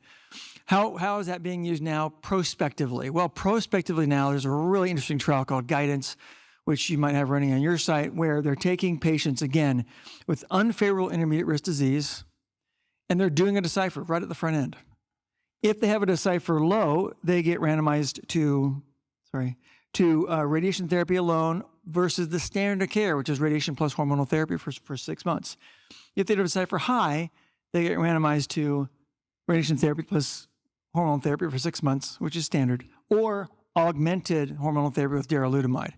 So both arms in the middle there have the standard of care. I think it's a great design. That way we're going to get some answers from this, okay? Unfavorable intermediate risk disease. They've been doing some very similar work in high-risk disease. And again, looking at all these RTOG trials, all these phase 3 clinical trials, level 1 clinical trials that looked at radiation therapy algorithms or different treatment paradigms. And they looked at how does Decipher in those patients predict metastatic disease. You can clearly see that high Decipher had much higher rates of metastasis at 10 years versus lower Decipher. You can see there, again, cumulative incidence of metastasis. So Decipher might predict in many ways who's going to have metastatic disease. So why don't we use it in a clinical trial? So now here's PredictRT. PredictRT is an NRG trial, GU009. Again, what is the standard of care for high-risk prostate cancer for radiation? Well, it's radiation plus 2 years of hormonal therapy, right? So in both of these, you have that in the middle there. If they have a low Decipher, they get de-intensification, so only a year of hormonal therapy. If they have a high Decipher, they can get augmented hormonal therapy. And again, the common arm is in the middle there, which is what the standard of care is. So that's called PredictRT. It's a really interesting trial that's going forward. There's been validation of this. I won't go through all this, but this was in the so-called Stampede trial, where there was actually the addition of abiraterone. And again, Decipher can predict those that would benefit from the addition of abiraterone. All right. For sake of time, I'll move on to Prolaris. So Prolaris is another gene signature test. Some of you raise your hand. You're using this. I use this actually quite a bit for the newly diagnosed prostate cancer patient. I'll tell you in what arena. This is biopsy tissue again. It's really been built on mortality, biochemical recurrence, and there's some decision-making trials out there. Now, how has this been formed? How is this designed? Well, it used clinical variables. PSA, Gleason grade, of course, and then it has this cell cycle proliferation score. This goes all the way back to all our medical school. You learned about Ki-67, right? Cell cycle progression, how fast a cell is dividing. It uses it in there in an algorithm, and it spits out the chance of either disease-specific mortality or metastatic disease. Again, I'm going to show you some sample reports. So this is a patient with unfavorable intermediate risk disease. You get a sample report. This is it shows you where along the spectrum, maybe active surveillance or single modality therapy or multimodality therapy, this patient might fall. It also gives a chance, of course, just like the other reports, disease-specific mortality, perhaps metastatic disease, and then it shows where they are along the spectrum. So you can see down here, this unfavorable intermediate risk patient, the triangle is the median, so slightly less aggressive than the typical unfavorable intermediate risk patient. It's a good output. It shows you some aspects about where the patient falls. There is this so-called active surveillance threshold. I was involved in this study where we had a pretty big training cohort, over 1,700 patients, and we validated it. And basically, we were asked the question, is there a Prolaris score upon which we can say below it, there's very little chance of having something happen over time, like metastatic disease? Maybe that's the active surveillance threshold. Again, we trained it, we then validated it, and here's the bottom line. When you see here, if they're above this threshold, if they're below this threshold, the dotted lines there, they're very, very low possibility of having any mortality. In fact, there were no prostate cancer deaths below the threshold, whereas above, you could see that they had a high risk of having metastatic disease. So we call that now the active surveillance threshold. I don't think that's in other tests. They also looked at those in radiation therapy and looked at the risk of metastasis and who might forego multimodality therapy. In other words, again, the standard of care for radiation would be radiation therapy plus hormonal therapy. Well, can we avoid that? Just like what Decipher was trying to do. So when look, see here, this is a large training cohort, another one. This is just reported by Jonathan Tward. And when you look at this, the dotted lines there, again, were below that threshold. There were really no metastatic disease or very few. If they're above the threshold, then whether they got both ADT plus radiation in the orange or whether they got just single modality was quite a bit difference. Okay, so again, this may predict who should undergo multimodality therapy. I'm going to move on to the second to the last one. I'm going to have Artera AI and then this GPS Oncotype. Several of you say that you're using the GPS test. And again, this is a tissue-based test to understand the degree, the disease aggressiveness within the tissue. It's looking at 12 prostate cancer-specific genes across 4 pathways, plus the blue box there, which is clinical factors, and it spits out this genomic prostate score. And again, the way that this works is clearly when we look at the risk of adverse pathology, and that's what it's testing, is actually the target is adverse pathology. If one were to take out the prostate, what's the chance you'd find adverse pathology in that prostate? And typically we would say to ourselves, well, if it's low or very low or intermediate risk disease, let's take low risk disease, the middle dot there. If we took men with low risk prostate cancer, we took their prostates out, there'd be about a 20 to 30% chance we would actually find, well, in that case that you mentioned, T3B disease or something worse in the prostate. But if we did the GPS score, it tells us where along the spectrum, like all those little dots are patients, all right? And there's this big spectrum that one can have, even in low-risk disease, such that if you take this patient right here, that patient has low-risk disease, his GPS score is 60, his chance of having adverse pathology is at the very top of that curve. It's over 60%. All right. So again, would you want him to go on active surveillance? Probably not. Likewise, if there's a patient down here, his low risk disease, his chance of adverse pathology is less than 10%, probably a very reasonable patient to go on active surveillance. So this has been validated in a number of studies. I won't run through all of it, but it clearly looks like it predicts metastasis and death within about 10 years of prostatectomy. This is one of the major studies that were put out there, that every 20 unit increase in GPS has a 2-fold increase in metastatic disease, as well as a 2.6-fold of prostate cancer death on that curve there. So clearly it's been validated for all the key endpoints for prostate cancer. With regards to external beam radiation therapy, it's always the same. It's exactly the same results. This is a study that was released just a couple of years ago. Same thing with every 20 unit increase in GPS, again, after radiation therapy, it does appear to have predict death from prostate cancer and metastatic disease. I told you I'd show all the reports. This is the report from GPS. You can see there are two side by side, low risk report, a high risk report, where they are amongst the spectrum. I tell all my residents, life is a bell-shaped curve. It is. Most people fall on the bell. All right. The people that you benefit are on the either end. Now, again, I'm showing you on either end. Most people that you're going to order these tests on are going to probably fall on the bell. But again, it can help. We can do the numbers of how many it actually helps. But it is interesting to maybe guide decisions on what therapies to do. Again, low risk report. I will say on this low risk report here, first of all, it tells you where they are on the low risk report, likelihood of adverse pathology. Thing that I don't really love about a low risk report, in some ways it's okay, but it talks about metastatic disease after radical prostatectomy or prostate cancer death. I think we would know that even just by not even doing this report. The chance of metastatic disease at 10 years is incredibly low, almost regardless, particularly if we do good active surveillance. I think for sake of time, I'll just go through the comparison of the three. Here are these three Pearl areas, GPS and Decipher. Again, you can see what their endpoints are. The reports are showing very similar aspects. One's more like conservative treatment with death. The middle one is adverse pathology. And the last one is mets and death and so forth. They're all prognostic. They're not all predictive. I think for Decipher, it does appear to be predictive for RT plus ADT, which we'll go into a little bit more. And at the end of the day, I think who should we do these on? Who do we think we should do these on? This is a very nice ASCO guidelines put out many years ago, but I think it's still relevant. Do it only for those you're going to change what you're going to do.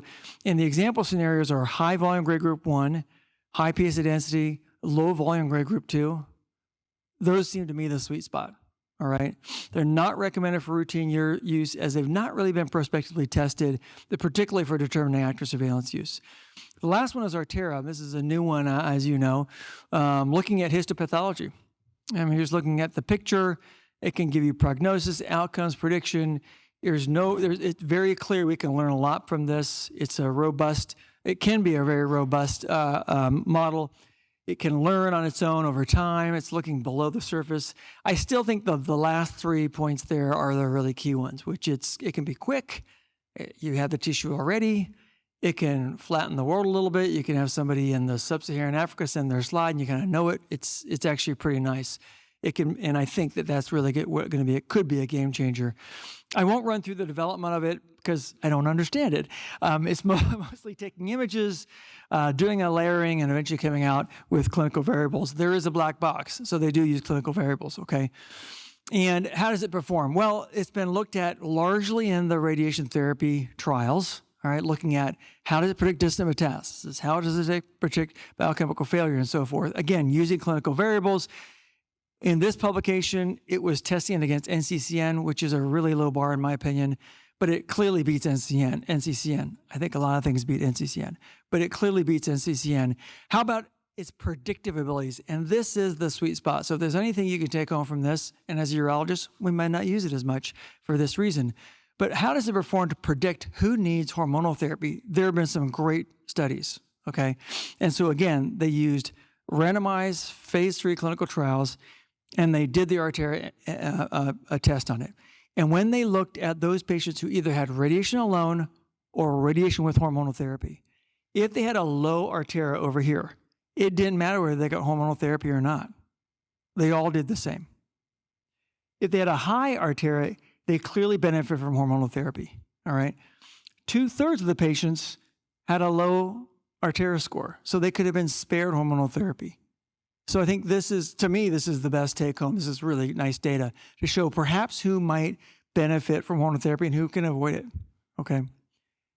I think that might be it. Oh, just the test report. It kind of looks deciphery. You get a score basically from over there showing low, intermediate, and high. It shows you your percent risk. It shows you if you're positive up there for that standard ADT with radiation therapy. And then this just recapitulates exactly what I just showed on the previous slide.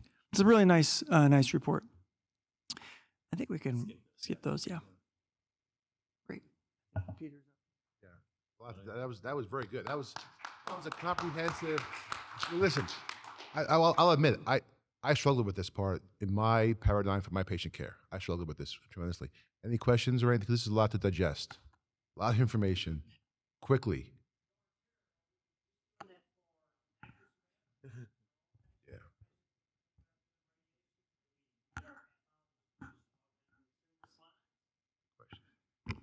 It's a good question. I mean, the Artera test, if you look at the NCCN guidelines, it says low risk, but it says low risk to determine ADT as well as distant metastasis and death from prostate cancer, which is, as I said, exceedingly rare in well-done active surveillance. There have not been great active surveillance data with Artera. There just hasn't, or we would have put it up there. There are actually no published active surveillance data for Artera so far. So, and it's Dan made the comment about the reports. None of the reports is very good for these companies. The science gets done in collaboration with people like us, with academics, and it tends to be very good statistically. The reports tend to be drawn up by marketing departments, right. And there's a lot of misleading presentation of some of this information, and all the companies are guilty of this, without exception. There have been phases over the years where some of them are more egregious than others. Currently, the one on my hit list is, Polaris has this box saying, you should do surveillance, you should do single modal, multimodal treatment. That is ridiculous. No matter how good these tests are, none of them should ever be construed as telling you what to do. This is information that you as the clinician need to incorporate with everything else you know about the tumor, imaging, clinical information to help that patient make the right decision for him. Okay? Every patient's different. Yeah. Right. So my problem with these tests, honestly, is the spectrum. Right. So I had a GPS score, and I gave it to the patient. I said, well, great news. There was a 40% chance you have a more aggressive cancer than we think. No surveillance for you. We're going to go to surgery. I'm going to cure you with surgery. He's like, 40%. I have a 60% chance that I don't have that problem. I'm like, and then I could have said the same thing to the next patient. They'd be like, oh, 40% is way too high. Yep. And so a company shouldn't be telling me what to do. Right? It's a patient's decision. It's patient decision. And the Artera one in particular, to be very clear, they have some fantastic papers. They're moving very quickly. They had New England Journal evidence last year, a couple of the great papers, specifically for the question of if you are doing radiation, should you intensify that with hormonal therapy, yes or no? For that question, it is level 1 predictive. For everything else, I have a poster downstairs on this. Kevin Hughes, our resident who just walked out, has another poster at ASCO on this. The data are coming, but they are not there yet. So, they're moving very, very fast. And it's good for them that they're moving fast, but, let me take a breath. Thanks for coming.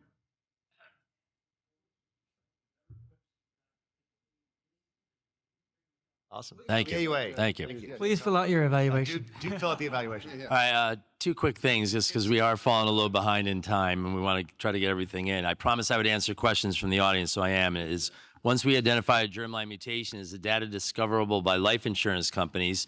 Should they be genetically counseled before we get a Tempus? Great talk as always. I believe it's protected from life insurance companies, right? There's a law called GINA which explicitly disallows carriers from dropping patients when they are found to have genetic anomalies. Now, But life insurance, yeah, I think it's different by state, and this is why the genetic counselors get involved with this. I think if you have a policy, they can't drop you, but if you don't have a policy and you have this on your medical record, it can be a little bit more difficult to get policy, and it does depend on the state a little bit. And this is where the counselors know more about this than. yeah, I kind of make it personal. So my daughter's mom died of breast cancer. My daughter has to make a decision of when to be germline tested. She's 24. She's not doing it now because she gets tested now. Her life insurance is going to cost her. She doesn't need life insurance now. No one's depending on her income. So she'll get tested at the right point in life to just sort of decide that. But for my patient in front of me, I say, look, you've already got cancer. If you go to get life insurance right now, even with prostate, you know, we've all probably been down that road writing letters. You're probably not going to get your insurance. And just because I want everyone to do well on the test, as Dan showed, the Decipher test is a little bit more univariate. So if anybody has problems with their pathologists, I can name a few distinct pathology groups in New England where I'll get people in and they have a Decipher score of 0.83. Pathology, not bad. Our pathologists review it and they're grade group 4 disease. So it's just one other thing to sort of bear in mind. One other comment about the 0.83, by the way, one other issue with these reports is that they all have a threshold because you kind of have to put a threshold on there. But these are continuous variables. And when you look at Decipher, it's kind of a perfect example. It's a 0 to 1. Anything over 0.6 gets called high risk, and you're in the red box on the report. There's a big difference between being 0.62 and being 0.93. Okay, and the guys that are in that really high, like 80s, 90s range, that's the bad biology. And those, I personally think about quite differently from the ones who are in the 60s. All right. So we'll move quickly through this. First of all, active surveillance is different than watchful waiting. So watchful waiting is you're expecting a person to go home. Life expectancy is going to be short, and as a result, if they have a recurrence of if they have a progression of cancer, that's okay with symptoms. Active surveillance means you're actively involved with the patient's care and looking for a change in the biological aggressiveness for which you can intervene and at that time still provide cure. And so that's important to keep in mind. Very briefly, I think MRI here, it's a challenge to think it could do much better than what we have from large series from Toronto and Baltimore, other places, for what we call very low-risk cancer. And so really, I think the opportunity is here is to comfort the patient I mentioned before and the physician to engage in surveillance. Also, it's not a failure of surveillance if you expect to treat this person in the future.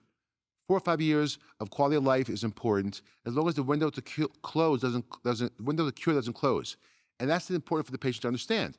You're going to treat them so before that window to cure closes by intervening.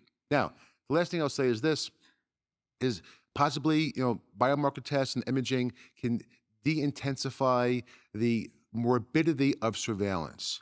How we do that is unclear, but there's opportunities that we don't have time to go through it right now, but keep that in mind.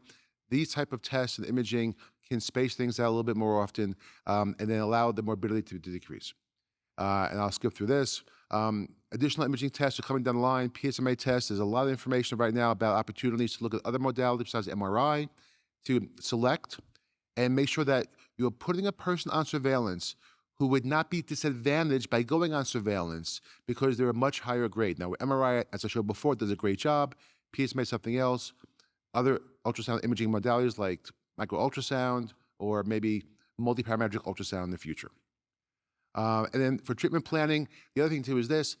We want to offer surveillance for quality of life. If I could tell a patient, after my procedure with you, you would have the same exact quality of life, 100% guaranteed, no doubt, they would skip surveillance of the heartbeat and go for that.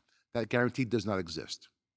But there are modalities now to decrease the morbidity. And there was a big discussion at this meeting about focal therapy.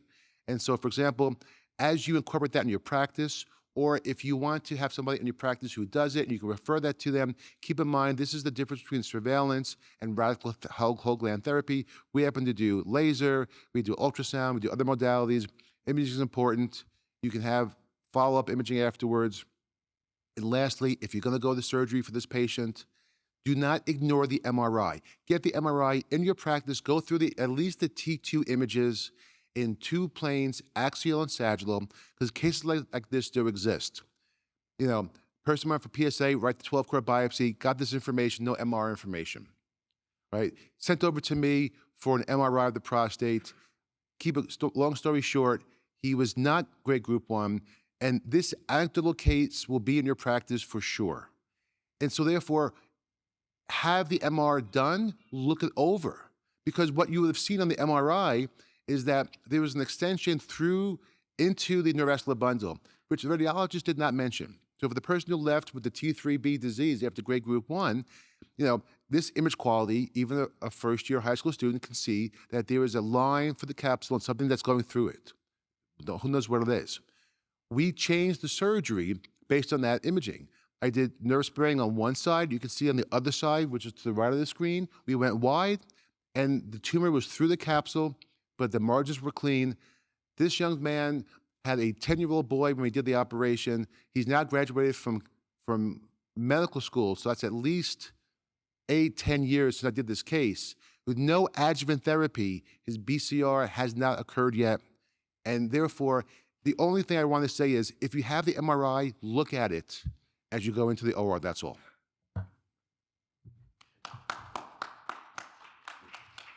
Thanks, Peter. Another question from our virtual audience who has 2 concerns about germline testing. Has anyone looked at what happens to families that the prostate cancer patient had the test and found a germline test? I imagine some family members would be happy to know and others not. That's clearly the case, but I have had people come into my room and thank me because their sister got tested, had breast cancer, had a mastectomy, and did great. He's also concerned about privacy and the way things go in the country. Look, I get it. You know, tell Alex Rodriguez that his urine test was confidential. Doesn't seem so confidential years later. And then what can the government do with the information? So, valid concerns. So back to our index case. We finally got our wish. This gentleman, though, did get genomic testing at a GPS of 42. That further confirmed the need for definitive therapy. He had a radical extraprostatic disease, a focal positive margin. So how many patients, or how many people rather, would offer adjuvant radiation at this point due to his adverse features? A few randomized protocols out or trials out there that supported doing this? No, nobody does anymore. I don't think anybody really was, but with raves and radicals, we're certainly not. So most people are observing. And how many would do molecular testing on this patient, genomic testing, with either Decipher, Prolaris, anything else? Show of hands. All right, great. So Dan's going to show us a few slides on that, and then we'll discuss the case.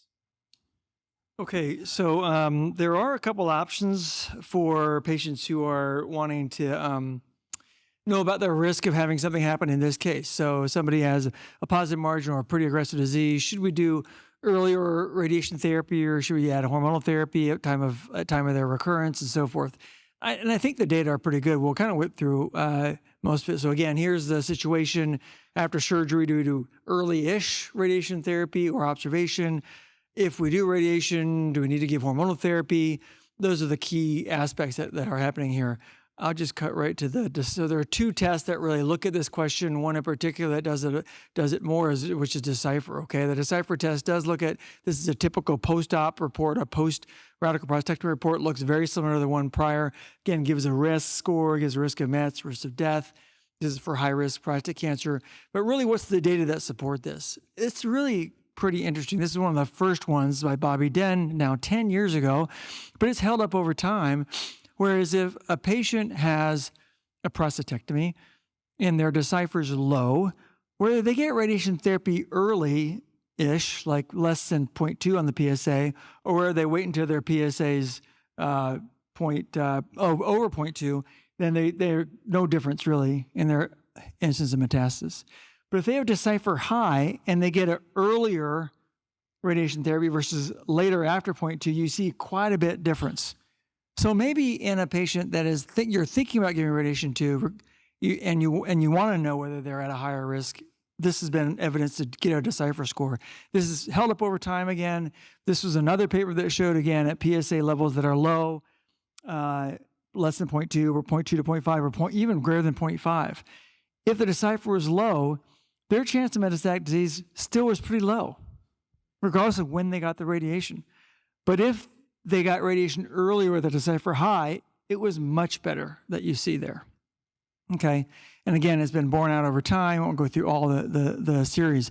There have been other, really what I call practice-changing reports that have come out on the addition maybe of hormonal therapy to radiation therapy at the time of BCR. So you have your patient, got radical prostatectomy, doing okay, the PSA starts to rise, going to give salvage radiation therapy. Should you give hormonal therapy with that? There have been a couple studies that looked at that. It was pretty interesting. This is one of them. There's issues with this one, which you can get into if you want to, but the bottom line was this.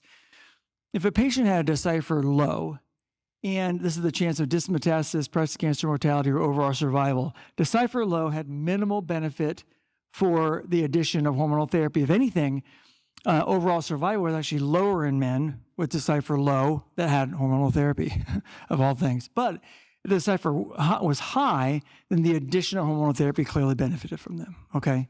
So again, that's been borne out over time. I think that that's really a predictive model. Prolaris also has a very similar report. If you do a uritic prostatectomy and you send the tissue to Myriad for a Prolaris score, there is a post-prostatectomy result, again, showing where along the spectrum that patient is. And again, I'll just show one study. This is actually Matt's study, looking at a high versus a medium or intermediate versus a low CCP or Prolaris score, showing a variable progression-free survival in from the radical prostatectomy specimen, all right? The one that also has it stratified by different subgroups of Prolaris score, again, shows the higher the score, the higher the chance of metastatic disease or mortality. So again, you can send both the Decipher or the Prolaris after prostatectomy for these predictive scores. I think that's it. Oh, here's the summary. Yeah, it stratifies patients within each risk category. I think it does show, without any other additional high-risk features, an independent score.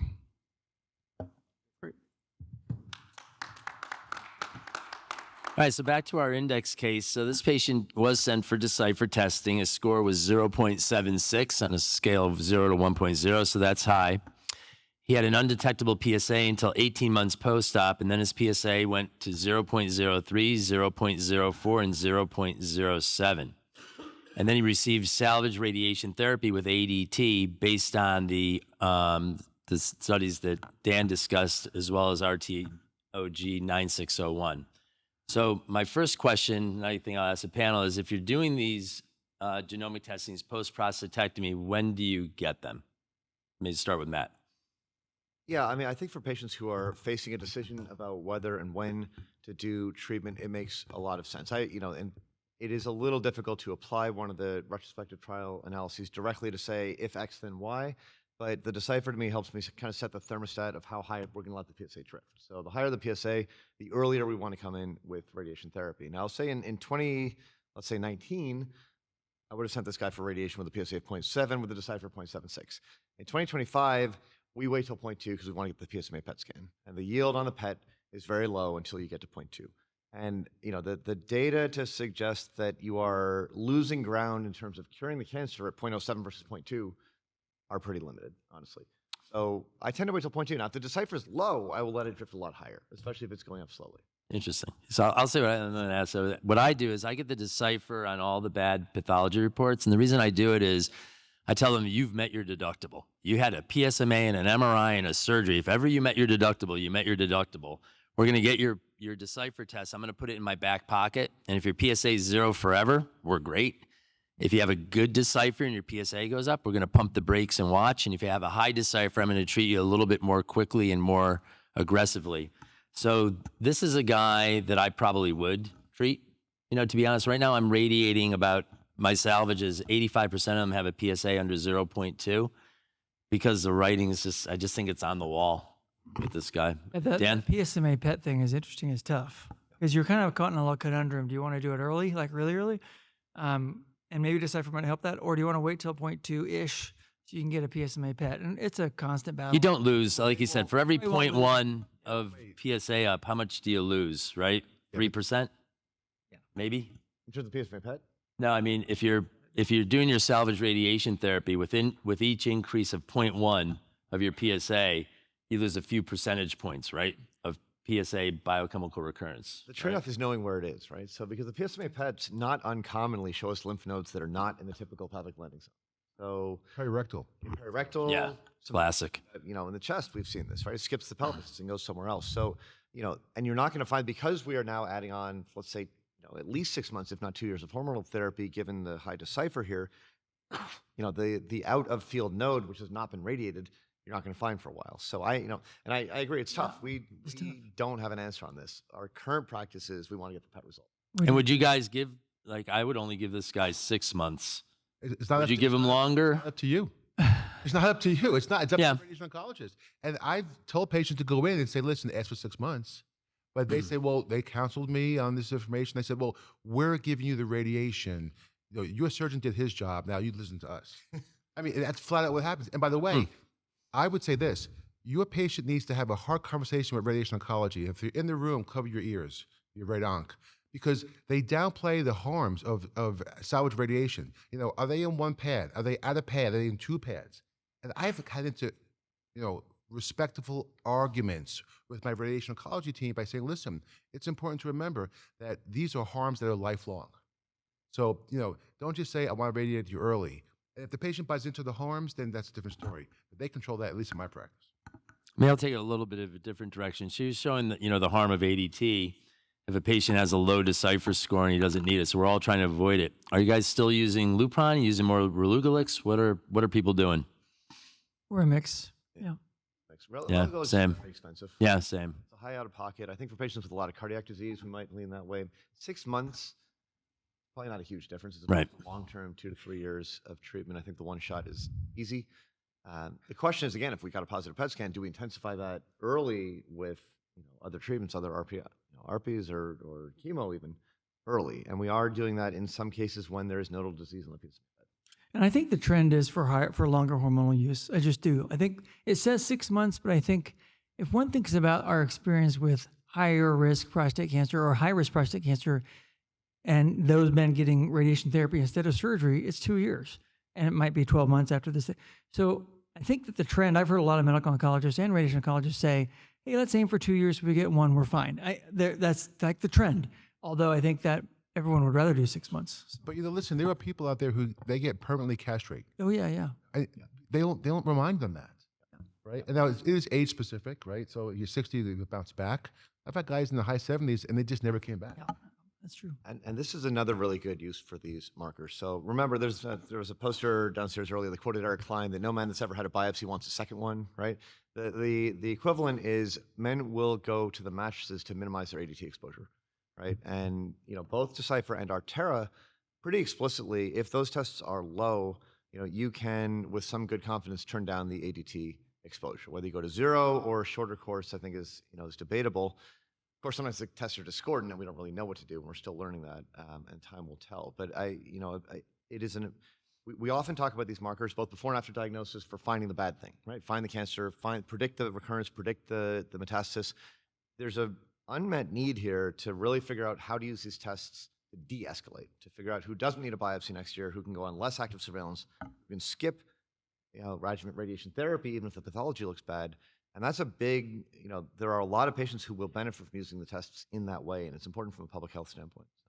So bear that in mind. So we have 2 more minutes. Any other questions? I encourage everyone to try to win $250. Sounds like a good deal for a few questions to answer. Yes. So hopefully this is a situation that doesn't come into real life practice, but if it comes to it, and after radical prostatectomy, assuming that the margin comes positive, and we know that the patient is a high risk Decipher or Polaris or whatever.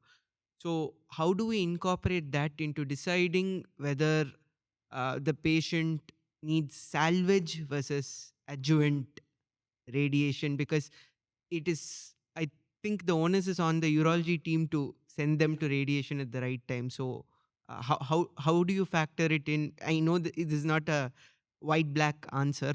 It's a gray area. So what in your experience, what other factors will you consider to decide between salvage and adjuvant, given the fact that in a disease like prostate cancer, it's more of minimizing the harms of treatment rather than other things? So your Decipher score or Polaris score is concerning for high risk. High risk. And you have pathologists. So what I would do in that case is I would want the patient to understand the harms and benefits of additional therapy after surgery, right? And that includes radiation and the ADT duration, whatever it is. And, at this point in time, I would put that in the hands of the radiation oncologist to discuss the harms and benefits, as I don't want them discussing the harms and benefits of surgery, right? And then at the end of that conversation, they often call me back and say, listen, I had the consult. Hey, I have a 2% risk of having worse incontinence. I'm at a pad a day. I'm 9 months out. I still can improve my continence. I'm going to wait 3 months. I'm fine with that. Or you know what? I don't want to die of cancer. I'll take an AUS. I'll take a sling in the future. I want radiation yesterday. And so I hate to put this on the patient, but that's why they were involved. It's their body, their lives. All right. Well, if anybody else has any questions, feel free to come up. We'll be here for a few minutes. And again, thank you for participating. We really appreciate it. And do fill in your questionnaires.